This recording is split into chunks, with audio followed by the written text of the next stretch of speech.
on that field today, ask yourself this question. What time is it? Game time! What time is it? Game time! What time is it? Game time! What time is it? Let's go! We ready! We ready! We ready! We ready! And go to And go to When I step on the field, I send one message. And this is what it feels like. This is what it feels like. Football is getting hit. That's it. It's gonna be football now. What time is it? Game time. What time is it? Game time. What time is it? Game time. What time is it? Let's hunt now. Let's hunt now. Let's go. Let's hunt. We ready? And let's go to And let's go to We're talking about the Jets like we're talking about the Saints. You know, all this, how we the Miami Heat of football. Yap, yap, yap, yap. The bottom line is you got to buckle up your chin straps. That's embarrassing. Yap, yap, yap, yap. Don't disrespect the game like that. There's too much crying from them. He's a man. They can be hit just like us. He's a man. You already make the big money. He's a man. Don't cry when you step on the field, man. That's war out there. When I step on the field, I send one message. This is what it feels like. Oh, my bad, my bad. Your bad don't work in my world. What time is it? Game time. What time is it? Game time. What time is it? Game time. What time is it? Let's go. Let's go. Let's go. We ready. And let's go. And let's go. It's a wrap. Game over. This game is just getting started right here on the lunch break. We are powered by Jones Media and Entertainment. We're broadcasting live on FireTV and we are on Roku, courtesy of BS3 TV. If you got a Roku streaming device right now, go ahead and download BS3 TV and you're going to thank me later because there is a lot of great programming on the BS3 network. And I told y'all, big things are happening. We about to go worldwide on every streaming platform, courtesy of SGA TV. So get ready, get ready, get ready in my TD Jakes voice. All right, it's Freestyle Friday. You know the deal on Freestyle Friday. We just get loose. And I was telling my special guest, I don't even have a producer today. So I don't have anybody in my ear saying, all right, move on. Go to the next topic. Don't forget this. I ain't got nobody. So I'm just going to bring her in and we just going to do it how we want to do it. It is none other than Erika, previously Martin, now Cross. Erika, how are you? I'm great. I'm great. Thank you for having me here today. I appreciate it. Now, Erika, I got to tell you, I was telling you off cam that it was a situation with you where I was like, oh, for real, don't let the smooth taste fool you, because you were an All-American candidate at Mizzou, University of Missouri. Tell us about that and what you did and how well you did it there. Sure. So long time ago, when the Big Eight was still around, I was at the University of Missouri, 1992 to 1996. And I think my story is pretty interesting. And that I came from my high school where I played a post. All I knew how to do was drop step. If I was playing today, I don't think I'd make it to the next level because I was the big. They treated me like a big, rebound, shoot layups. That's it, right? And you transition to college, and I'm no longer the big. And I have to learn to face the basket and do some things differently. So when I arrived, still coming the big man on campus, coming to a prestigious university and having to develop my game is a very unique situation. I had to learn how to face the basket and do some different things. I didn't play at all my freshman year. If we were winning by 50, maybe I'd come in for 30 seconds at the end. I got to the point where I just held my head down. I didn't want her putting me in 30 minutes or 30 seconds because it's embarrassing. So I had to go home after my freshman year and just reevaluate who I was as an athlete and change my game. I went back. I started my first game. I started every game after that and ended up, being the 6th leading scorer in school history. So, to me, that's crazy. That's crazy that you can come in and not play at all and then have such an impact on the game. I was no longer a post. I was a small forward, power forward, and I did things differently. Yeah, we are glad to have Erika Martin Cross with us here on the lunch break.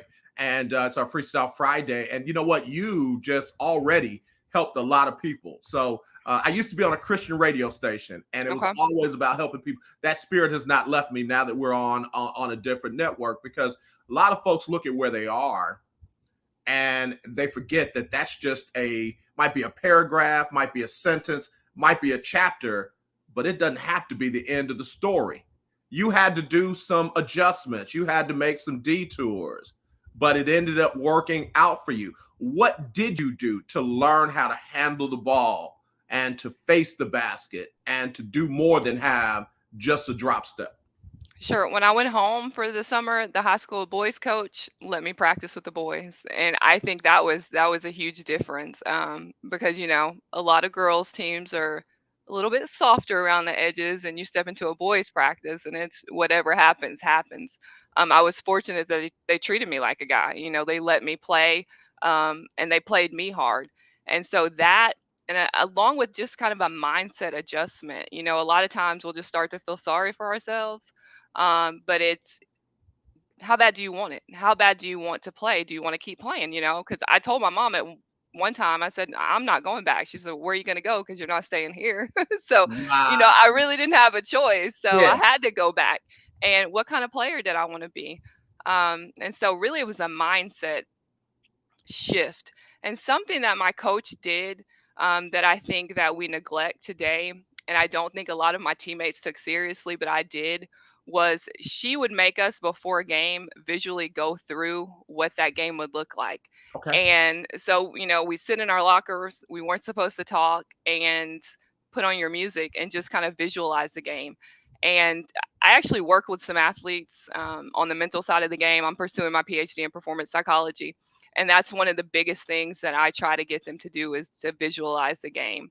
And I think that, along with being physically ready, um, practice, going through repetitions, and then having your mindset right, I think that makes a difference. And I really think that's what really transformed my game, because when I look back at the time, it didn't seem like a big deal. It's just what I was doing. But when I look back now, it really kind of seems miraculous to be able to climb from not playing at all to the sixth leading scorer in school history. So, That in itself is amazing. Mike Riggins said, "Hey Erica, that just blessed me." no, thanks. It's funny you said something, because my high school football coach Hmm. was one of those coaches who was about visualization, Hmm. and literally, no more. I want to say 3 to 5 minutes before the game, we weren't allowed to say anything. When we came out for drills, we didn't come out hyped up and bouncing around and what have you. We were quiet. We walked out to our lines. We got our distance. We did our calisthenics. We did our stretching. We did all that. We didn't say a word until the kickoff. And Hmm. folks thought we were trying to be uppity and everything like that. But what they didn't realize was there was like visualization going on, but there was that pent up energy that we were Hmm. ready to take it out Hmm. on that opening kickoff and what have you. So you are really tapping into another level of sports and the psychology of it when you talk about that. When you look at today's game, Erica, both on the men and the women's side, you're 6 feet tall. Are you seeing more bigs playing like they're smalls, or are you seeing smalls playing like they're bigs? What do you see in the game today? I think for me, what I notice is the bigs having more capabilities at that guard area and ball handling. The game has changed. When I Yeah. go visit Mizzou, I'm looking up. I was one of the bigger girls when I played. So the game is longer, faster, more athletic, and you're required to be able to do all of those skills today.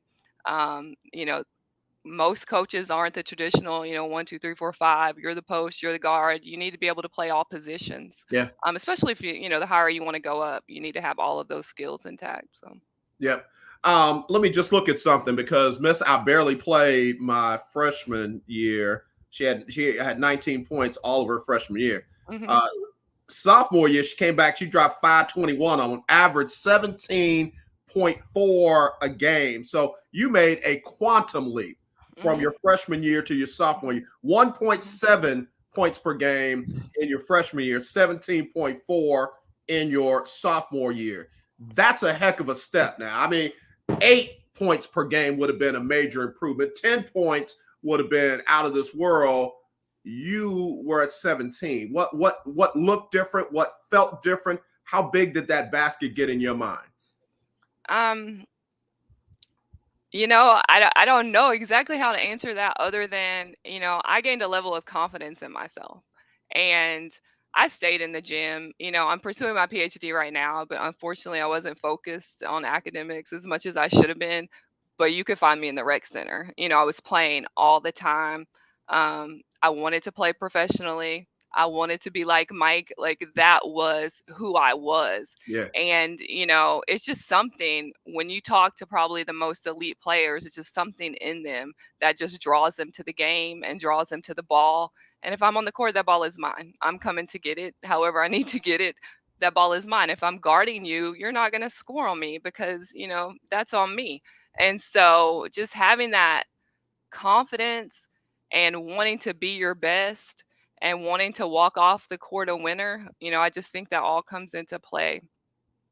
We got Erika Martin Cross joining us here on the show today. She was an All-American candidate at Missouri when it was the Big Eight. Keith Hennig is on. He is a big UT Longhorn fan. We ain't talking about the Big 12 with 8 teams, Keith. We're talking about the Big Eight with 8 teams. And Erika was a phenomenal player during her time there. Erika, you didn't just stop there, though. You didn't stop at that 17-4.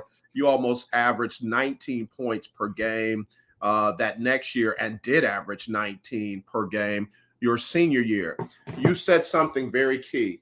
Not only did you develop the skill, but you developed an attitude that you're not going to stop me. I'm aggressive. I can get my shot. I can get to the basket. I can do what I needed to do. How did you develop that?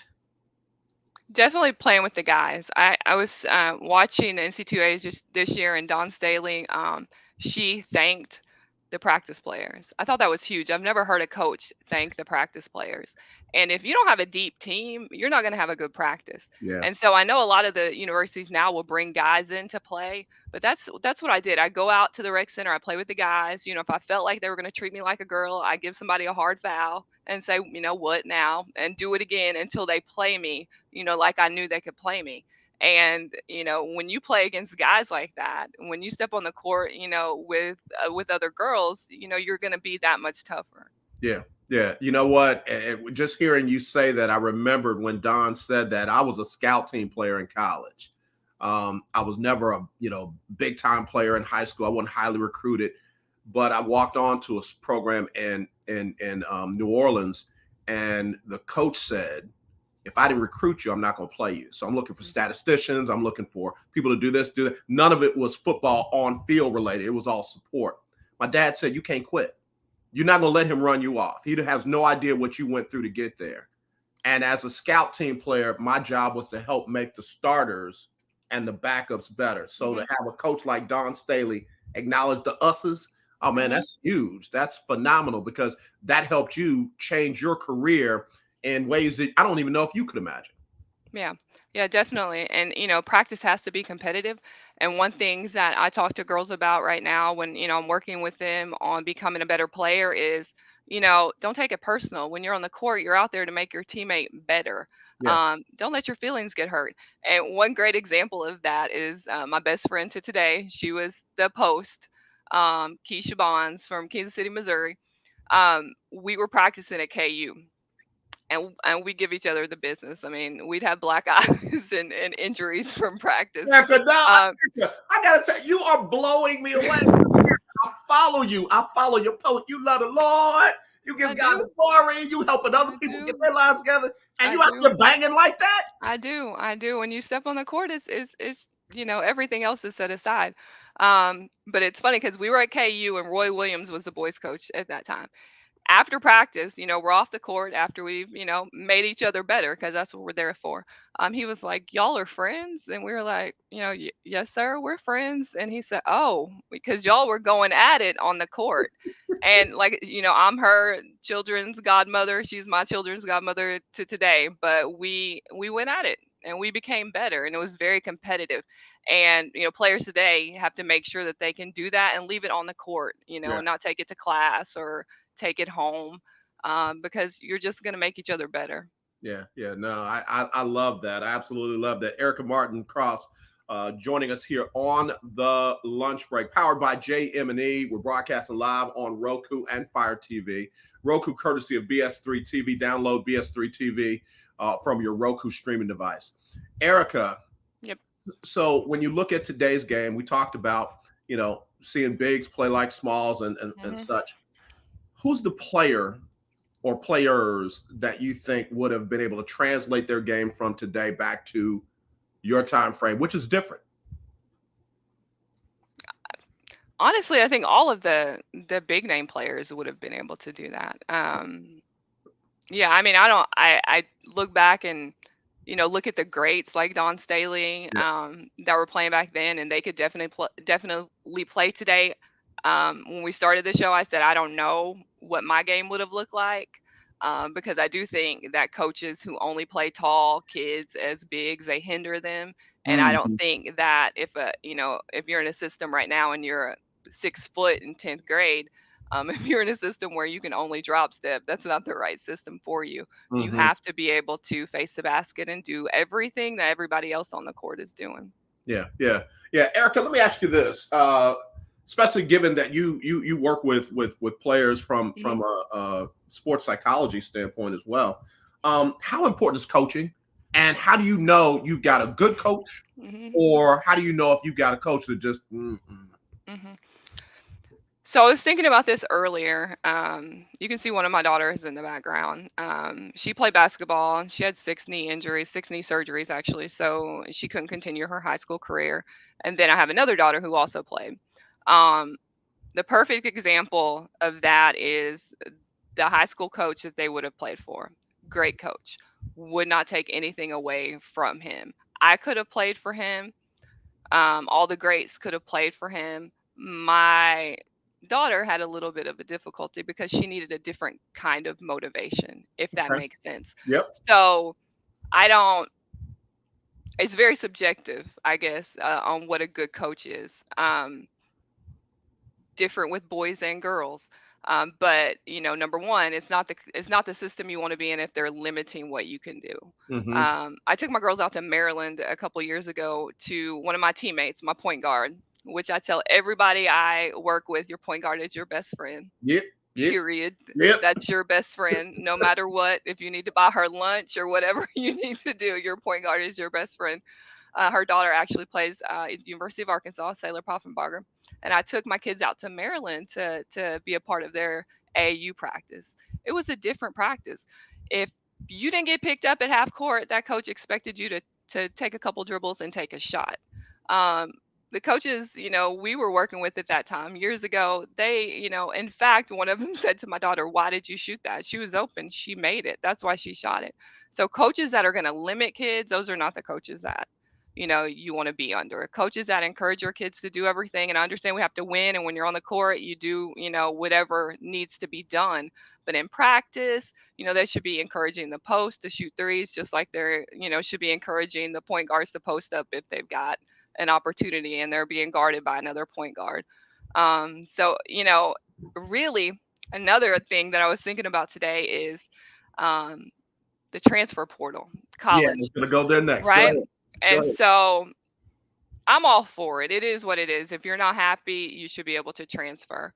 I think it does open up something that people, probably players, really didn't consider. Back in the day when I played, it was rare to see a person lose their scholarship.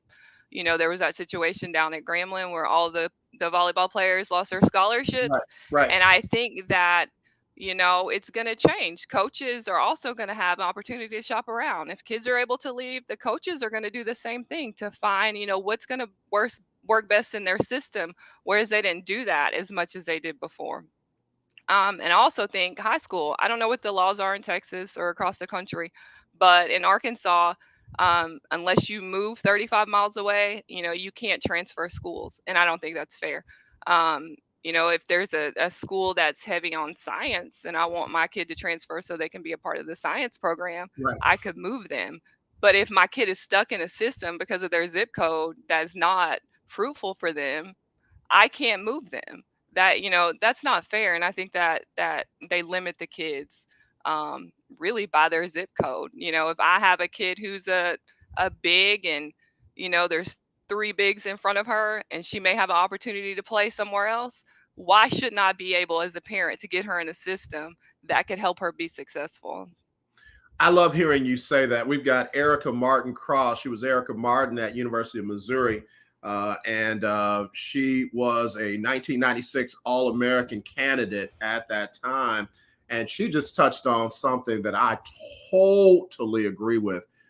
From the media standpoint, we always talk about coaches are able to leave whenever they want to. You talked about Roy Williams. He left Kansas to take his dream job, North Carolina. All those kids that came to Kansas, I know the administration and the NCAA says you come for the school, not the coach.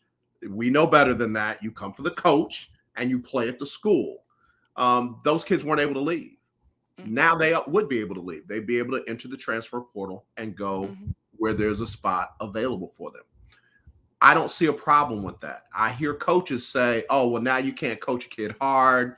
As soon as you tell a kid something they don't want to hear, they jump in the transfer portal. I think that is a smaller percentage of why kids are in the transfer portal than what you just said.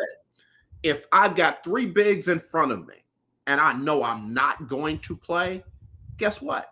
As a family, we might make the decision to go somewhere else. It's not because you coached me hard. It's not because you yelled at me. That's, minus Cynthia Cooper.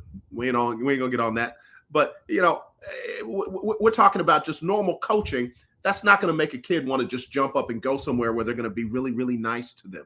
Kids want to be coached. Kids want to develop. They want to grow. They want to have an opportunity to go to that next level if that's their desire. So I love that you touched on that. I love that you kind of articulated that in a way that I haven't been able to articulate it. Did I lose you? Erika, can you hear me? Can you hear me? Can you hear me? You're breaking up a little bit. Can you hear us? I'm going to kick you out, Erika, and ask you to come back in. Come back in if as soon as you can. A little technical difficulty with Erika's sound right there. Big Mike, I love what you just said. That's a lie. Coaching him hard is not the biggest reason why kids are going to jump in the transfer portal. He went on to say, I've never had a player leave a school I coached because he was coached hard. Yeah, here she goes. Let's get her back in. Okay, Erika, can you hear us now? Yeah. Okay, no problem. Sorry about that. No, it's okay. It's okay. Look, I'm not going to say it's that AOL account. You had to go there. I did. You. Let me tell you something. I'm one of them guys. You be to knuckle me in my forehead. Stop it, bro. Stop it. So, Big Mike, he was a coach up in the Portland area, and said I never had a player leave a school I coached because he was coached hard. And he went on to say, "You're blessing the people." I love how you, as a parent and a former player, can add some texture and context to that many won't get, because it's so one-sided in some cases. Oh, they're just going to jump all over the place because they're getting coached hard, or they're going to just jump all over the place because somebody tells them that they can play, and we're still trying to develop them. I don't know if that's the case.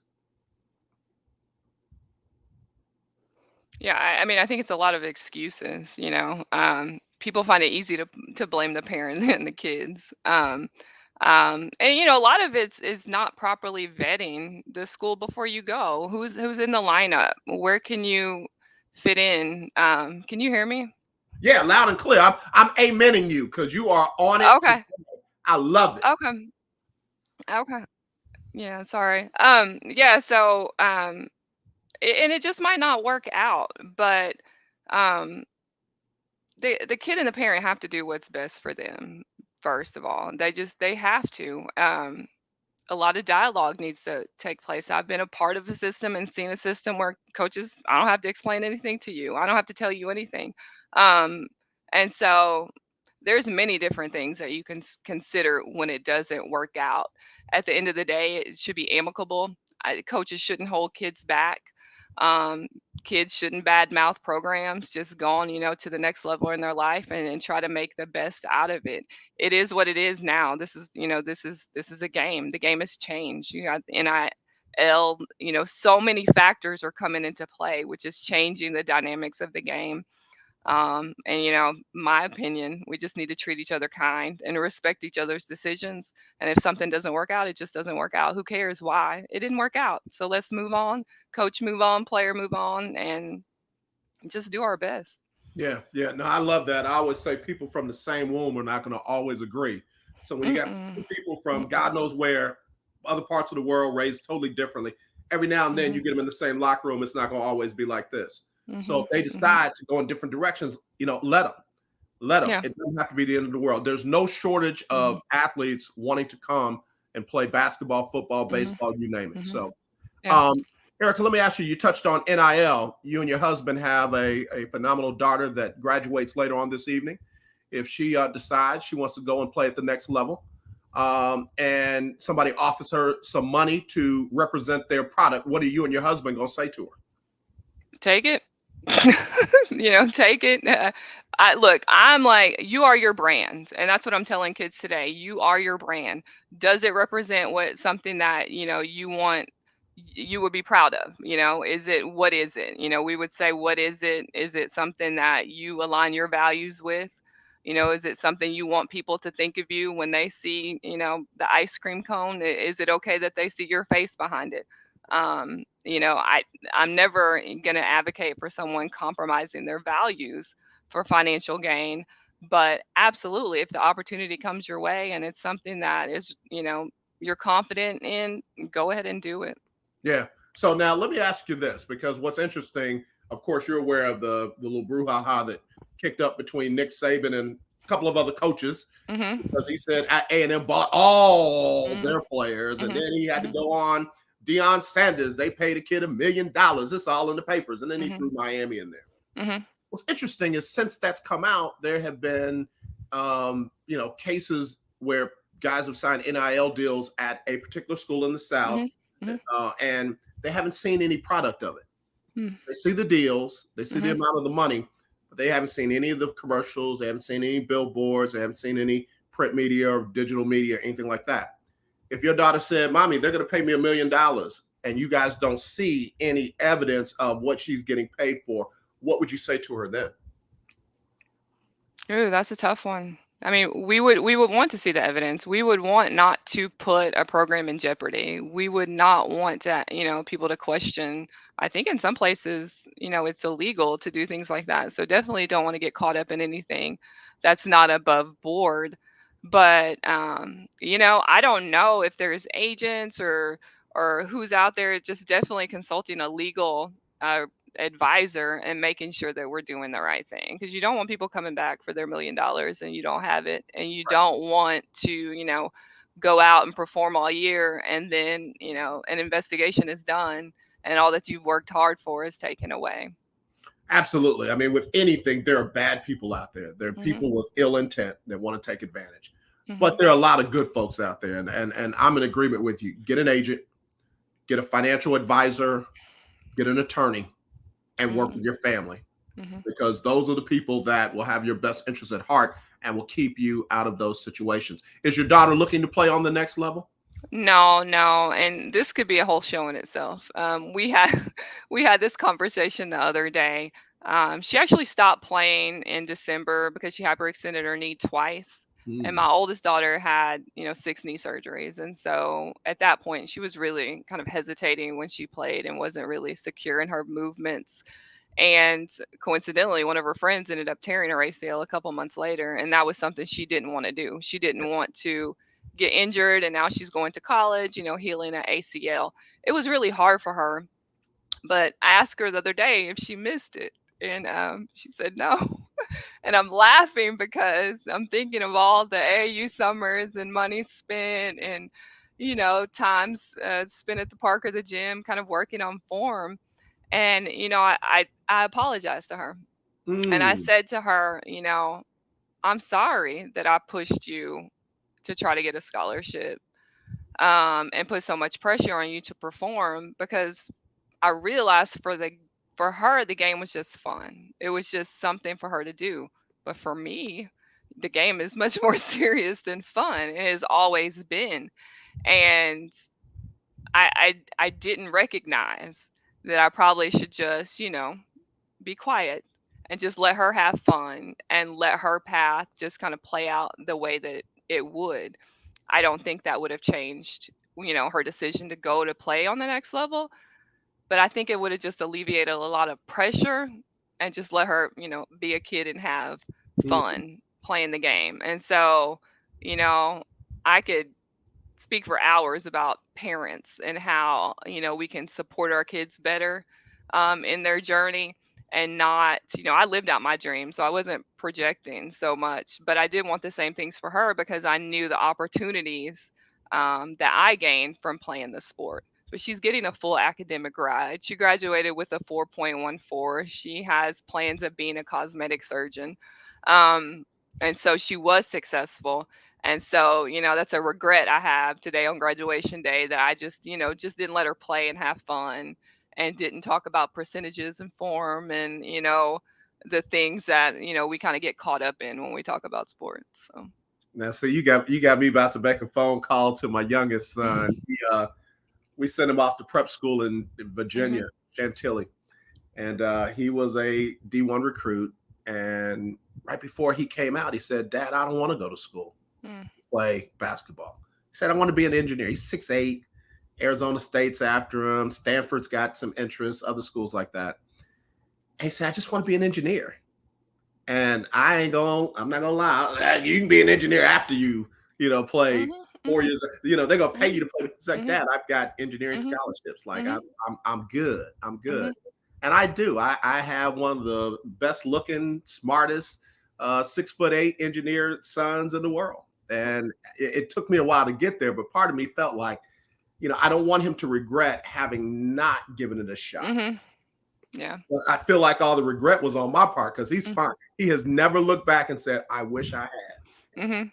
Yeah, that's hard. Kind of letting them carve out their path. Because you think about Serena and Venus, their dad pushed them and they Yeah. became great for that. But that was the call on their life. That's not the call on, my daughter's life.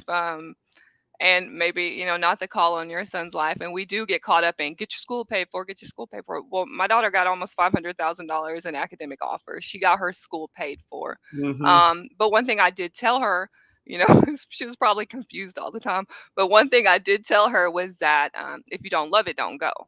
It's not worth it. Because if you don't love it, don't go waste a coach's time and don't waste your time because you'll be miserable because it's hard on the next level. You sacrifice a lot as a college student to play sports. And so if you don't love it, don't do it.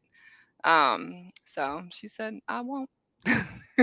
I love that. Erika, you really are blessing a lot of people today. Erika Martin Cross here on the lunch break, All-American candidate back in 1996 with Mizzou, the Tigers. Is that still your favorite college team?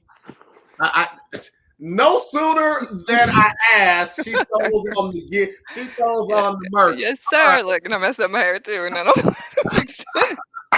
Yes, I love my Tigers. I always love my Tigers. Good and bad experiences. Some of my best friends are there. Some of my teammates. They didn't like it as much, but I did. I had fun. I excelled at what I did there, and so I love the coaching staff now. Hoping they do well next year, but yeah, I always love my Tigers. So. That's all right. I love hearing that because I don't have the same experience from Tulane. I don't, man. Yeah. I literally am a member of the Xavier University Alumni Association. I only took one class there. That's where I spent most of my time, though. That's funny, yeah. Oh man, Erika, I absolutely love having you on today. Look, let's talk. Have you been watching some of the men's playoffs? A little bit, yeah, a little bit. All right. So Golden State heading back to their 6th NBA Finals in the last 8 years.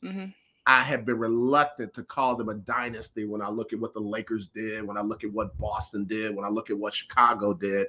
Am I holding on to that fading hairline? Do I need to let it go and call them a dynasty? You played the sport.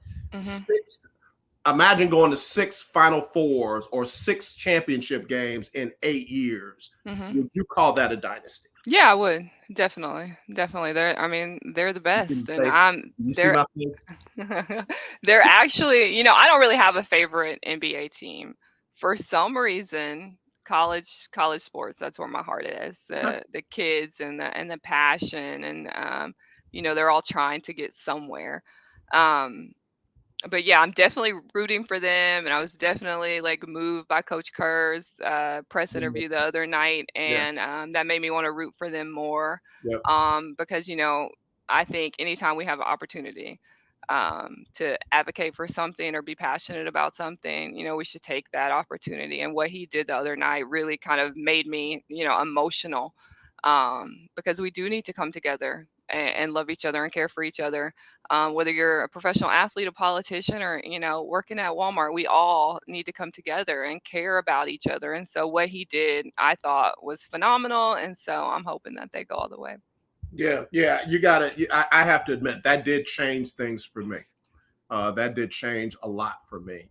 Steve Kerr is somebody that there are times I felt like, oh, you just saying that, but the other night it was like, you know what? That's really what it needs to be about. Hmm.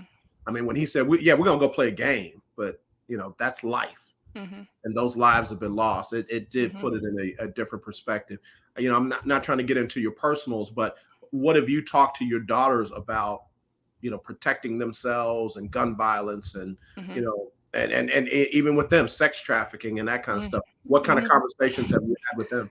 Yeah. So I was actually a part of anti-trafficking task force, so I've been kind of immersed in that for a while. So trying not to scare them, but always making them be aware of their surroundings. I just had this conversation with my daughter Sheridan, that's graduating.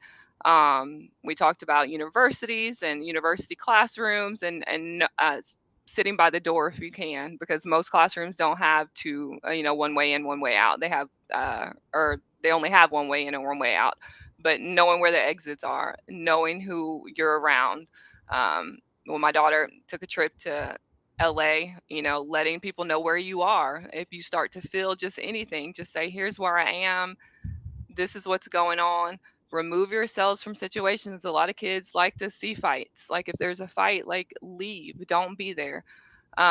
Don't be worried about being a snitch. If you have a bad feeling about something, let somebody know and let them check it out.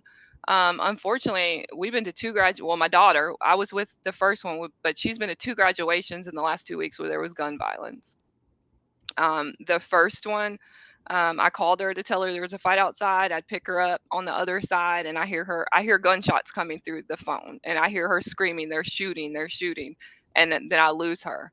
And so for felt like hours, probably seconds until she called me back, I didn't know if my daughter had been shot or not. Hmm. And so anytime they go out, they just have to be aware of where they are. We can't be scared. We have to, go and move around freely and be able to enjoy our lives. But they have to be aware of their surroundings all the time. They have to have a plan all the time. Keep your cell phone charged all the time. Because we live in a very frightening time with over 200 mass shootings, and it's just May.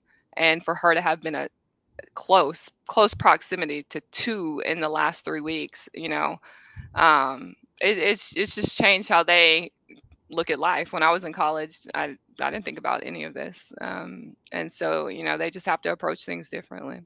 Yeah. With the human trafficking, the same thing.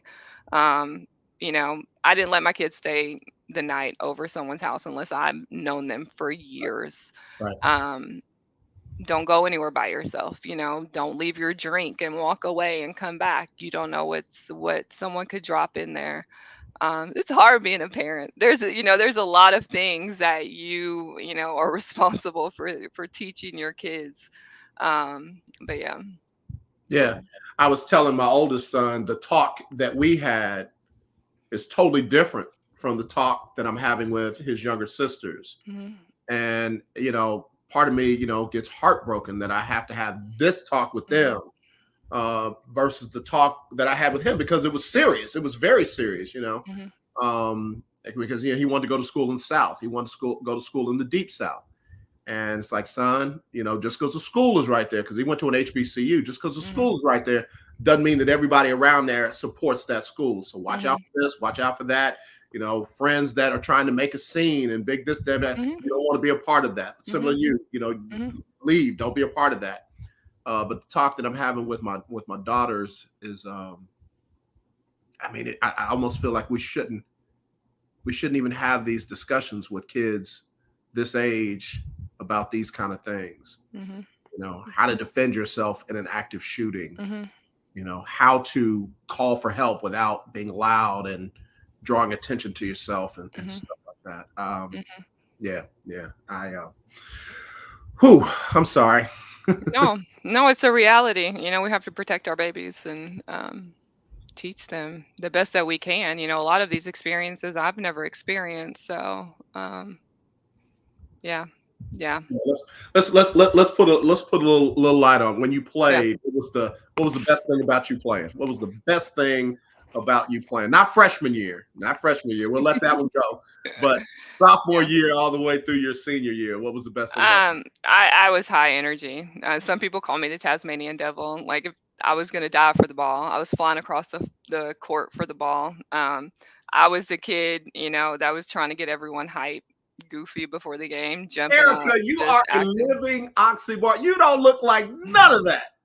You mean you were getting them hyped? Come on now. Yeah, that was fun. One time I was listening to some music and the heavy metal, and I was, doing what they do, and I had a cramp starting the game, and my coach was so mad at me. I was like, I could barely hold my neck up. But yeah, I like just getting everybody like comfortable and relaxed and, jumping around and being silly. That was kind of who I was. But on the court, I was coming after the ball. I wanted the ball.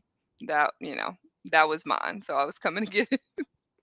Big 8. So you played against some pretty powerhouse schools. Who was the toughest person that you played against? Definitely Tamika Dixon at KU, and I still have a minor issue with her because she got big A player of the year my senior year. She was a junior, and I led the conference in scoring and assists that year. I was going to say 19 points per game. And I led the conference in an assist that year as well. But they had a winning season. She's a great player. She ended up playing for the Sparks, and we're friends on social media. But yeah, that was KU. Always the biggest rival. I actually went up for a layup at KU, Allen Fieldhouse, and got undercut, and my arms went behind me, and I slammed my head off of the hardwood and broke my nose. I had to have it surgically rebroken the next day. So yeah, KU definitely. Yeah. Okay. All right. I'm not a big Kansas fan. Of course, they got me neither. Not a big Kansas fan. All right. So back then, WNBA, I think my Houston Comets were still around. Not 1, not 2, not 3, but 4-time WNBA champs. Who was your favorite pro player back in the day? I love Cynthia Cooper. Love Dawn Staley. Those were the players that I love to watch. Yeah. Dawn, is she building a dynasty? Can she rip off a few of them? I know it's not easy. I'm not one of those guys who gets caught up in the broadcast part of it. And I forget the reality, but can she do something special there at South Carolina, like we've seen at UConn, like we've seen at UCLA on the men's side? Absolutely. She's already doing it. Yeah. So yeah, that's, they're always going to be at the top. Always. She's just a phenomenal coach. She inspires. She's got that cool swag that is relatable to the kids. Very. And I follow her on social media. I'm like fangirling Dawn Staley all the time. Henny, her point guard that went to the WNBA this year, you can see their post and you can just tell that she really cares about her kids and they feel that she cares about them, and that's huge. You'll do anything for somebody who cares about you. If you believe that your coach truly cares about you, that's where you get your buy-in. That's where you get your buy-in, and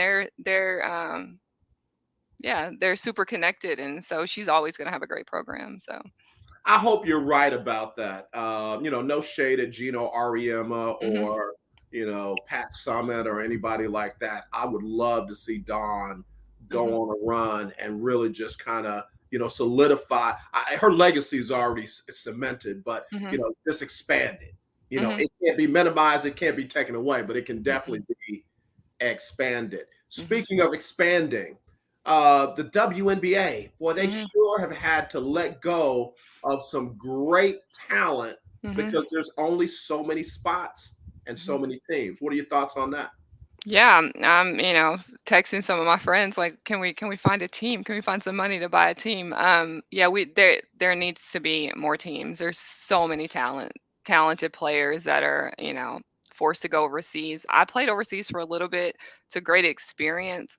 But there should be more opportunities for, women in basketball to play at home, in front of hometown crowds. And, hopefully they'll continue to build their fan base and find opportunities to support them.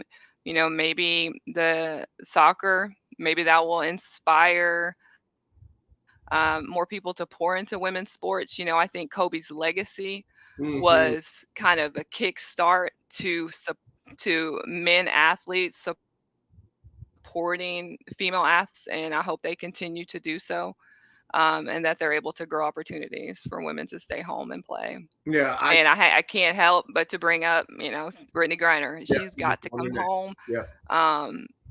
She's very fortunate to make, money overseas and play ball. But in the times we're living in today, we have to create opportunities for girls, women, females to play sports here at home. Yeah, when I say our Brittany, I mean because right up the road, Nimitz High School, got a chance to cover her from her Mm, sophomore year mhm, on. Knew her dad, and mhm, just who bring Brittany home. February, March, April, mhm. May, June, 5 months It's now. too long. Mhm. Bring Brittany home. It's Bring too Brittany long. home. She needs to be What home. Mhm, what was that experience like for you playing overseas? I don't want to minimize it. I think loving mhm, basketball, and I think how it was when she went overseas. But mhm. what's the reality? Yeah. What's it like to play overseas? So I know it's changed since I played, but my reality was, I didn't get paid on time. I didn't have transportation. When I hurt my ankle, they I was left outside in a wheelchair with my leg casted up for hours. And when I got the opportunity to go home, I went home. I think maybe in a different place, I would have had a different experience. Um, but it can be a great experience. So when I played, they can only have one American on the team. Okay. And so I was able to travel and participate in kind of a national team, and I was able to travel pretty significantly with that team. So that made the experience worth it. But the team that I played with, I would score 40 points, and it would be, easy. It wasn't very competitive. So. I got you. Now you're from Arkansas. Hmm. Was going overseas then your first experience out of the Hmm. country? Oh yeah. Hmm. How was that from a cultural standpoint for you? How was it like for your mental adjustment? Being away from family, of course, was hard. But yeah, I love basketball, so that's what I did, and my teammates and the coach, they were fine. They got to experience new cultures. I was homesick, but Mhm. it was fun. I got to continue playing ball. So Erika Martin Cross joining me on the lunch break today. We're about to wrap it up, but before she goes, I got a couple of fast break questions for you, okay. Erika. So I'm going to ask you these questions, and just first thing that comes off your dome. Okay? Uh-oh. Okay. Yeah. You ready? Yep. All right. First thing your husband said to you that made you say, "Huh?" Oh gosh. I don't need directions. I know how to get there. No, you don't. Worst food that you ever ate overseas? Oh, I can't remember the worst food, but the best food was a Chinese restaurant. I was in Portugal, and there was a Chinese restaurant. It was the best Chinese food I've ever had. So, Hold on. See, there you go with that hmm oxymoron stuff. I'm hmm in Portugal, but the best food but I ever had. Chinese was, hmm All hmm right, all right. Fast break, fast break. hmm hmm Worst shot you ever took where you yourself said, "I can't believe I did that." I never took a bad shot. Next. That didn't happen. Okay. That's a shooter for you right there. That is a shooter for you right there. Best decision you ever made? Gosh, playing basketball, going to the next level. If you hadn't played basketball, what would you have done? I don't know, because my life has taken so many turns. I work mostly kind of in a profit sector in my life, and so I didn't find that until later in life. I I don't know. I have no idea. My parents were teachers. Probably would have ended up some, education. Okay, okay, fair enough, fair enough. Hmm. Um, what would you say to your 16-year-old self today, right now? Believe in yourself.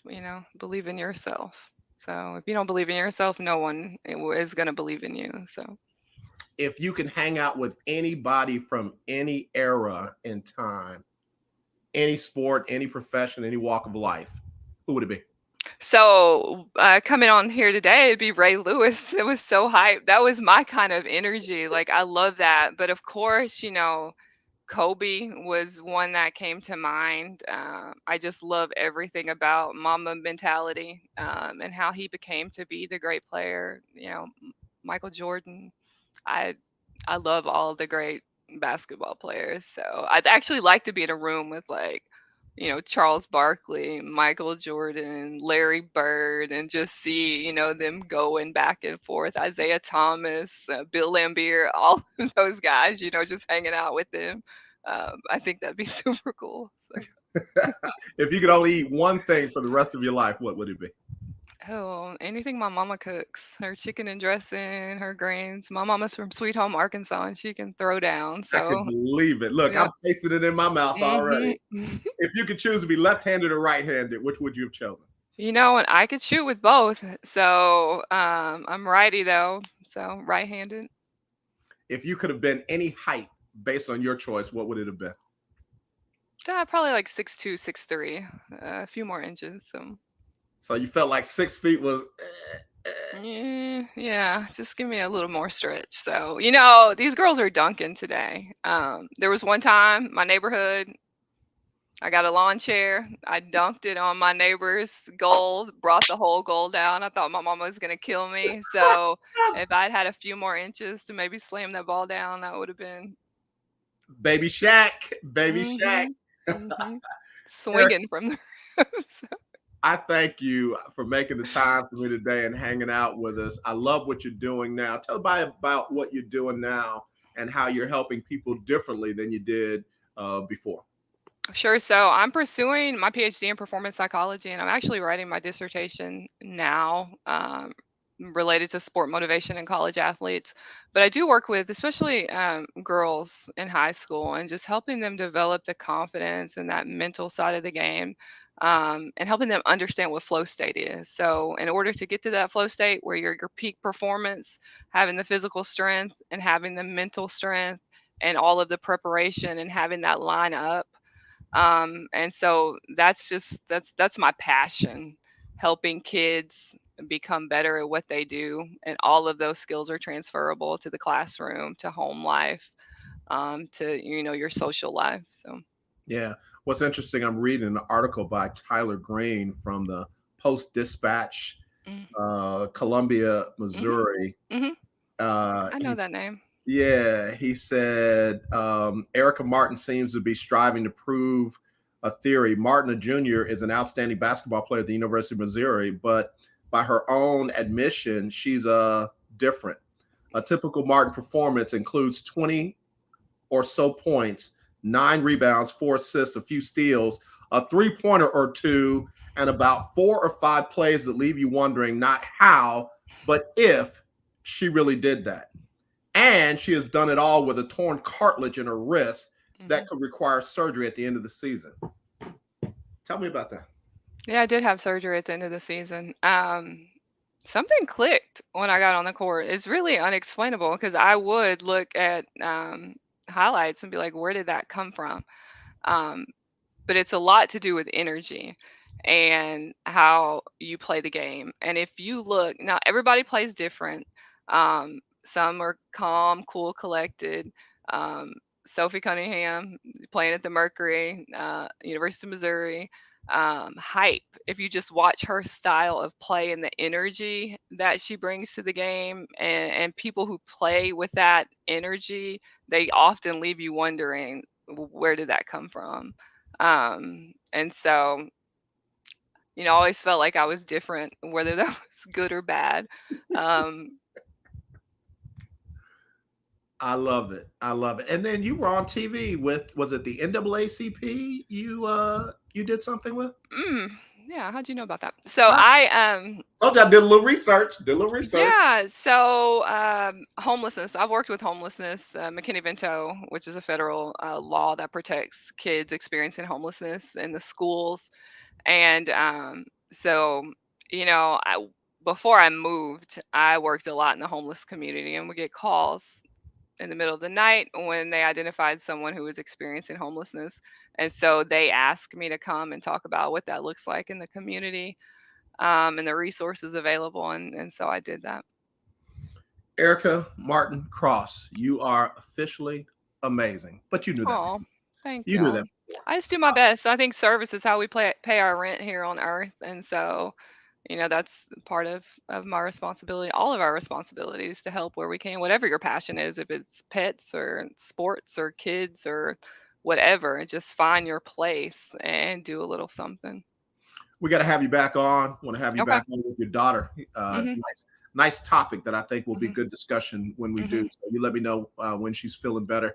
Okay. Enjoy every bit of your daughter's graduation tonight. Tell your amazing husband we said thank you for letting us borrow you for an hour.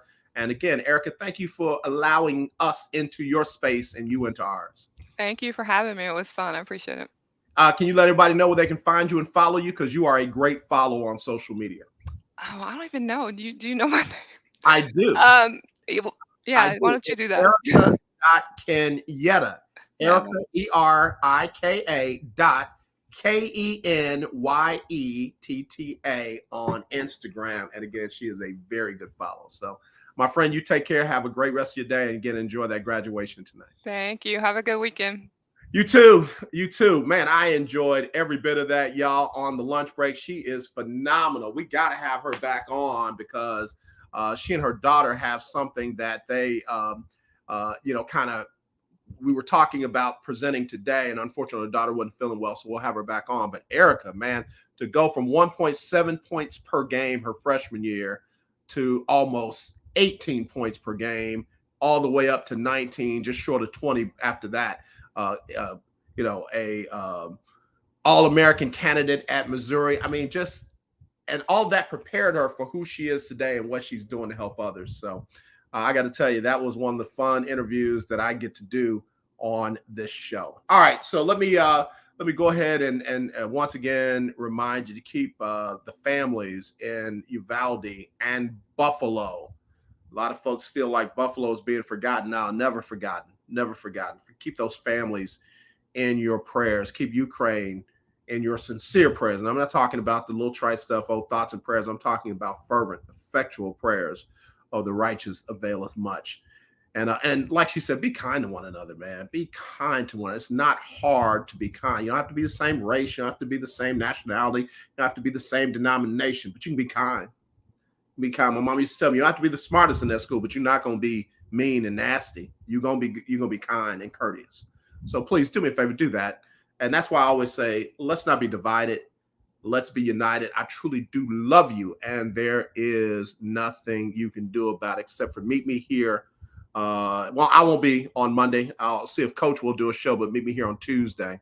Meet me here on Tuesday on the lunch break.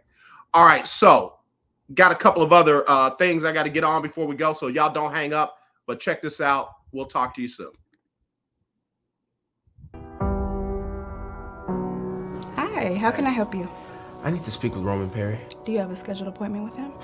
No, but it is important. Grace, when you see Sky, let her know I'm going home for the rest of the day. So you're Roman Perry? Do I know you? No, but I need your help. Book him for another day this week. I got some About your brother.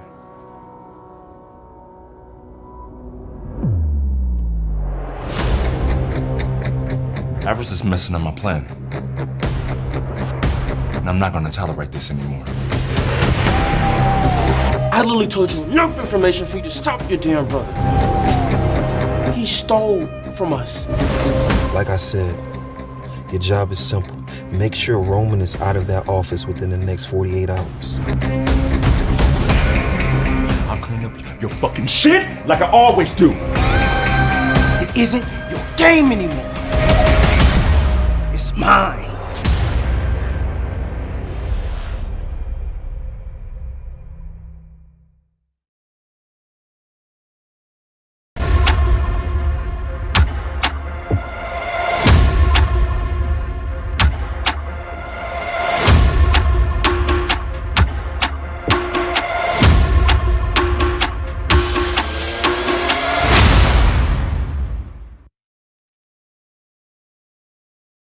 Wilkes with what you need to know. Today is Friday, May 27th, 2022.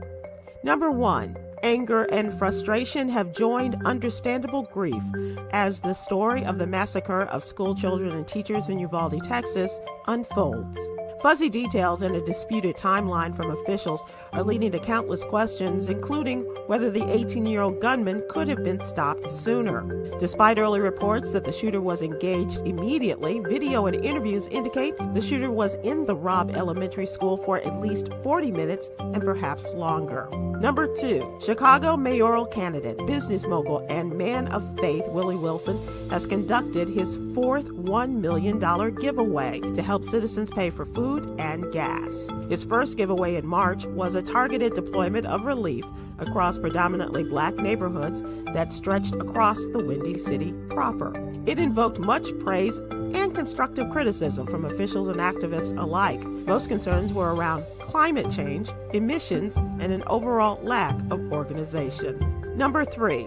Thursday, the White House announced more steps to make the antiviral treatment Paxlovid more accessible across the U.S. as it projects COVID-19 infections will continue to spread over the summer travel season. The nation's first federally backed test-to-treat site is opening in Rhode Island, providing patients with immediate access to the drug once they test positive. More federally supported sites are set to open in the coming weeks in Massachusetts and New York City, both hit by marked increases in infections.